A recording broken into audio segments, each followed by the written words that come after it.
அருட்தந்தை அவர்கள் தமது சிறப்புரையை வழங்க அன்புடன் அழைக்கிறோம். அருமையான ஒரு சந்தர்ப்பம், நல்லதொரு வாய்ப்பு எனக்கு தரப்பட்டிருக்கிறது. அதனால ரொம்ப மகிழ்ச்சியோடு நான் உங்களை சந்திக்க வந்திருக்கிறேன். இன்னைக்கு நாம கொண்டாடக்கூடிய இந்த நாளின் தலைப்பு என்ன? மதங்களை மதிப்போம். ஞாபகம் இருக்குல்ல? மதங்களை மதிப்போம். எனவே இந்த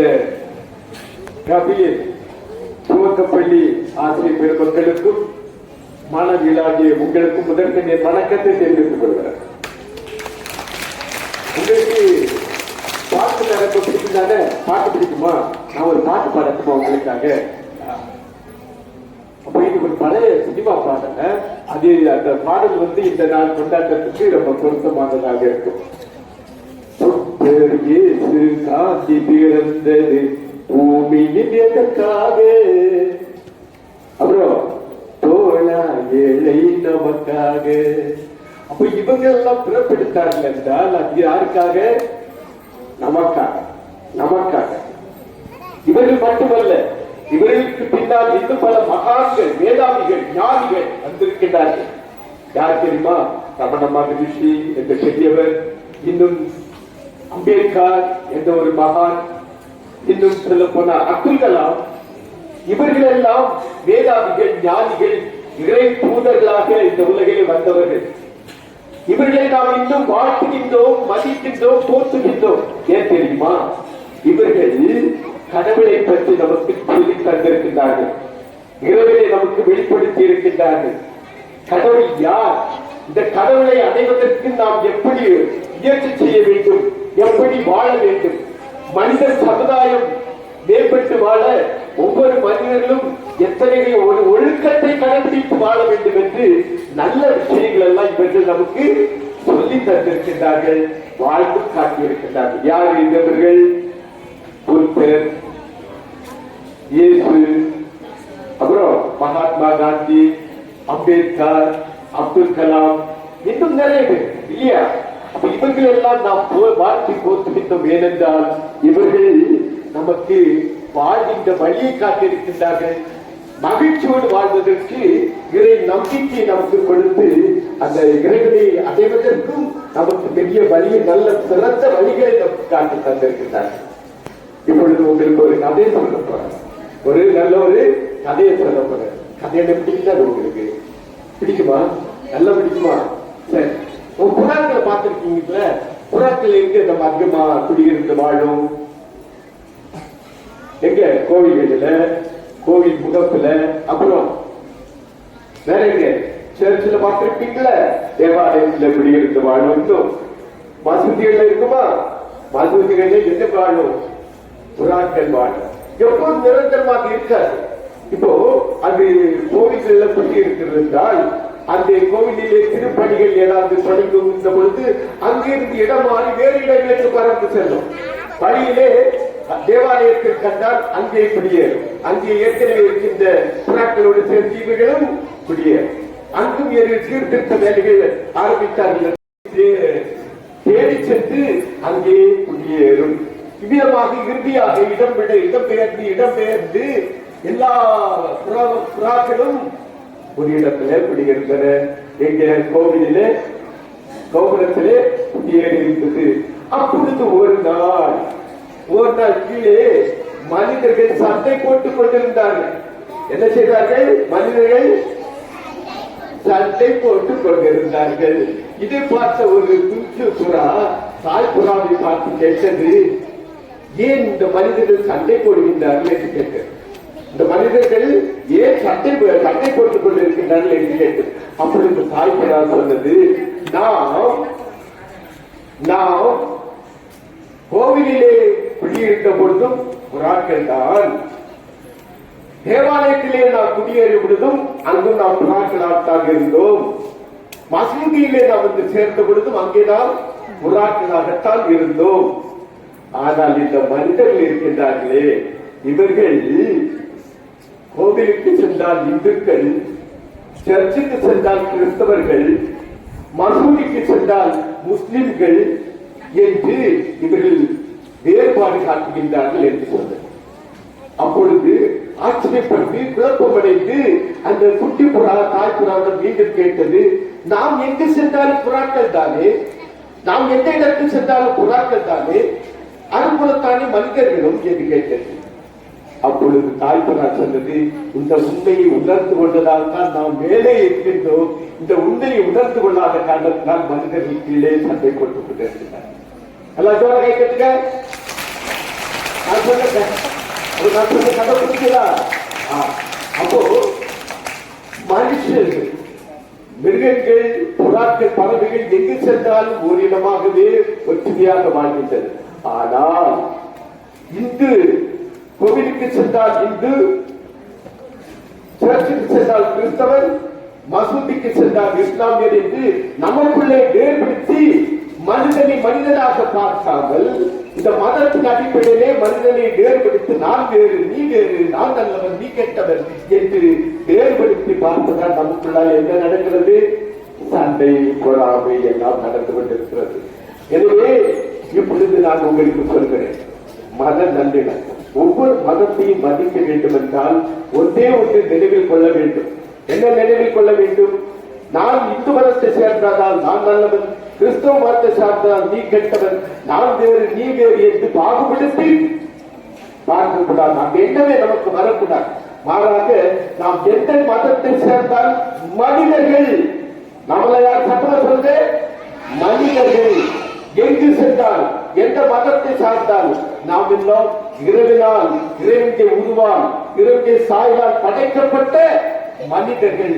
எனவே ஆண்டவருடைய சாயல் நம்மை படைத்த அந்த படைத்த தேவனுடைய, இறைவனுடைய, நம்ம எல்லோரையும் படைத்த தேவனுடைய அல்லது ஆண்டவருடைய, கடவுளுடைய, ஆதி பிதாவுடைய சாயலும் உருவமும் ஞானமும் அழகும் தூய்மையும் நம்மிடம் இருக்கிறது. எனவே நாம் எல்லோரும் இறைவனால் படைக்கப்பட்ட மனிதர்கள் என்பதை நாம் நினைவில் கொள்ள வேண்டும். இந்த ஒரு நாம் யாரை மதிக்கின்றோம்? அதிகமாக நம் பெற்றோர்களை மதிப்போம் இல்லையா? ஆசிரியர்களை மதிப்போம், பெரியவர்களை மதிக்கின்றோம். ஏன்? அவர்கள் பெரிய பெரிய நன்மைகளை நமக்கு செய்திருக்கின்றார், பெரிய உதவிகளை நமக்கு செய்திருக்கின்றார்கள், நமக்காகவே அவர்கள் தியாகம் செய்கின்றார்கள், நமக்காகவே வாழ்கின்றார்கள். எனவே நாம் அவர்கள் மத்தியிலே எல்லையில்லாத மதிப்பு மரியாதை வைத்திருக்கோம் இல்லையா? அதே போலத்தான் நாம் எல்லோரும் எந்த மதத்தை சார்ந்தவர்களாக இருந்தாலும் நாம் தெய்வ பக்தி உடையவர்களாக இருக்கின்றோம் இல்லையா? எல்லாரும் தெய்வ பக்தி இருக்குதா? கடவுள் பக்தி இருக்குதா? அது போதும். என்ன போதும்? கடவுள் பக்தி ஒன்று இருந்தால் மட்டும் போதும். அப்படிப்பட்ட ஒரு கடவுள் பக்தி, இறை நம்பிக்கை நம்மிலே இருந்தால் ஒருவரை நாம் மதித்து வாழ்வோம். எனவேதான் இயேசு பெருமான் சொல்வார் பைபிளில் என்றது, நீ கண்ணால் காணாத இறைவனை அன்பு செய்கிறேன் என்று சொல்லிவிட்டு கண்ணால் காண்கின்ற மனிதர்களை நம்பவில்லை என்றால், கண்ணால் காண்கின்ற மனிதர்களை நீ நேசிக்கவில்லை என்றால், அன்பு செய்யவில்லை என்றால் நீ பெரிய பொய்ய. யாரு? பொய்யர்கள். ஆக உண்மையாகவே நாம் கடவுளை அன்பு செய்வதற்கு என்ன செய்ய வேண்டும்? நாம் கண்ணால் காண்கின்ற மனிதர்களை நாம் மதிக்க வேண்டும், போற்ற வேண்டும், அன்பு செய்ய வேண்டும் என்ற உண்மையை நாம் உணர்ந்து கொள்ள வேண்டும். எனவே நாம் மதிய நல்லிணக்கத்தோடு ஒருவருடைய மதிப்பு வாழ வேண்டும் என்றால் ஒருவரிடத்தில் இருக்கின்ற நல்ல விஷயங்களை கற்றுத் தெரிய வேண்டும். எனவே இந்த நேரத்தை பெற்றோர்களுக்கு நான் சொல்லிக் கொள்கிறேன், இந்த பிள்ளைகளை மத நல்லிணக்கத்தோடும் பிற மதத்தவர்களை மதித்து வாழ்கின்ற பிள்ளைகளாக வளர்க்க வேண்டிய பொறுப்பு ஒவ்வொரு பெற்றோர்களுக்கும் இருக்கின்றது. என்ன செய்கிறது? 2 வழியை நான் காட்டுகிறேன். இவர்கள் பாடப்புத்தகங்களோடு வாசிப்பதோடு முடங்கி விடாமல், இவர்கள் கிறிஸ்தவராக இருந்தால் இந்து நூலை, மத நூலை கற்றுக்கொள்ள செய்யுங்கள். இவர் ஒரு இந்துவாக இருந்தால் முஸ்லிம் உள்ள குரானை கற்றுக்கொடுங்கள். அந்த மற்ற மதத்தை சார்ந்த சமய நூல்களையும் இவர்கள் கற்றுக்கொள்கின்ற பொழுது ஆகா என்ன வியப்பாக இருக்கிறது. எங்கள் மத நூலிலே அன்பு, இரக்கம், நீதி, நியாயம், நேர்மை, எளிமை இத்தகைய குணங்கள் இங்கே அழகாக விவரிக்கப்பட்டிருக்கிறது. இதே போல்தான் மற்ற நூல்களிலும் அன்பு, பாசம், நீதி, நேர்மை, பொறுமை, ஈவு, இரக்கம், கருணை, எல்லா நல்ல வாழ்க்கை மக்கள் மாண்புடன் வாழ மனிதன் இந்த உலகிலே சிறப்பாக மாண்போடு வாழ்வதற்கு வேண்டிய எத்தகைய குணங்களை கொண்டிருக்க வேண்டும், எத்தகைய பண்புகளை வளர்த்துக் கொள்ள வேண்டும் என்று எல்லா சமய நூலிலும் குறிப்பிடப்பட்டிருக்கிறது. அதை இவர்கள் வாசிக்கின்ற பொழுது தெரிந்து கொள்வார்கள். நீங்கள் வாசித்து தெரிந்து கொண்டதை உங்கள் தோழிகளோடு என்ன செய்ய வேண்டும்? பகிர்ந்து கொள்ள வேண்டும். ஆனால் எந்த சமயத்தில் அன்பை பற்றி விளக்கி இருக்கின்றார்கள், கண்ணை பற்றி அழகாக சொல்லி இருக்கின்றார்கள். இதே போன்று உங்களுடைய சமய நூலிலும் செல்ல தெளிவாக விளக்கி இருக்கிறது. என்ன அருமையாக இருக்கின்றது. இறுதியிலே நீங்கள் இரண்டாவது கடைபிடிக்க வேண்டிய ஒரு வழி என்னவென்றால், நீர் எந்த மதத்தை சார்ந்தவர்களாக இருந்தால் தோழிகளோடு உங்களுடைய கிளாஸ் பிள்ளைகளோடு எல்லா விழாக்களுக்கும் பண்டிகைக்கும் செல்லுங்கள். வேறுபாடு காட்டாதீர்கள். கிறிஸ்தவ சமுதாயத்திலே கிறிஸ்துமஸ் விழாவுக்கு செல்லுங்கள். இந்துக்கள் எல்லோரும் சொல்லாங்க வேண்டுங்கள். பிள்ளைகளை வரவிடுங்கள். இன்னும் சொல்ல போனால் மற்ற மதத்தை சார்ந்தவர்கள் இஸ்லாமியர் கொண்டாடுகின்ற ரம்சான் பண்டிகைக்கு அனுப்பி வையுங்கள். இந்துக்கள் முஸ்லிம்கள் கொண்டாடுகின்ற ரம்சான் பண்டிகைக்கு அனுப்பி வைப்பது போல இந்துக்கள் கொண்டாடுகின்ற கிருஷ்ண ஜெயந்திக்கு அனுப்பி வையுங்கள். அவர்கள் அங்கே செல்கின்ற பொழுது அங்கேயே ஆற்றப்படுகின்ற உரைகளை, நல்லுரைகளை, கோரணைகளை கேட்கின்ற பொழுது ஆஹா எவ்வளவு மகிழ்ச்சியாக இருக்கிறது, எவ்வளவு ஆனந்தமாக இருக்கிறது என்று அவர்கள் சொல்லாலேயே என்னவாகும்?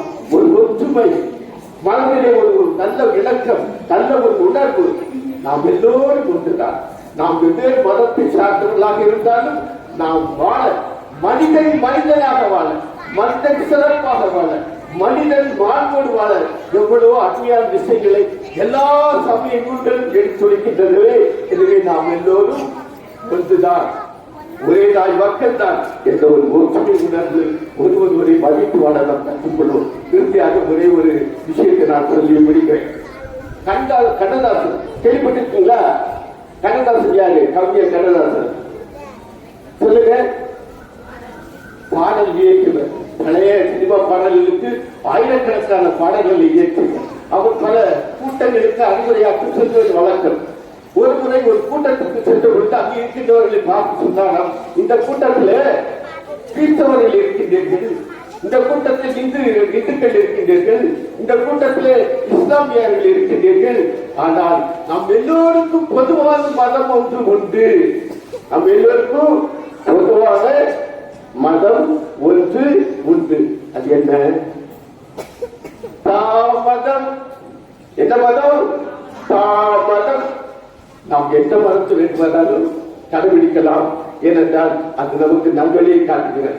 ஆனால் இந்த தாமதம் இருக்கிற இதை கடைபிடிப்போமா? வேண்டவே வேண்டாம். இந்த தாமதம் நமக்கு வேண்டாம்.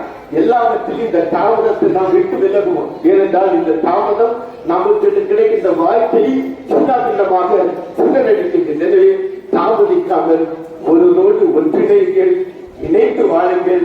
ஒருவரை மதித்து நீங்கள் ஒருவரை அன்பு செய்து நலமோடும் சிறப்போடும் மகிழ்ச்சியோடும் ஆனந்தமோடும் வாழுங்கள் என்று சொல்லி என்னுடைய முடித்துக் கொள்கிறேன். நன்றி, வணக்கம்.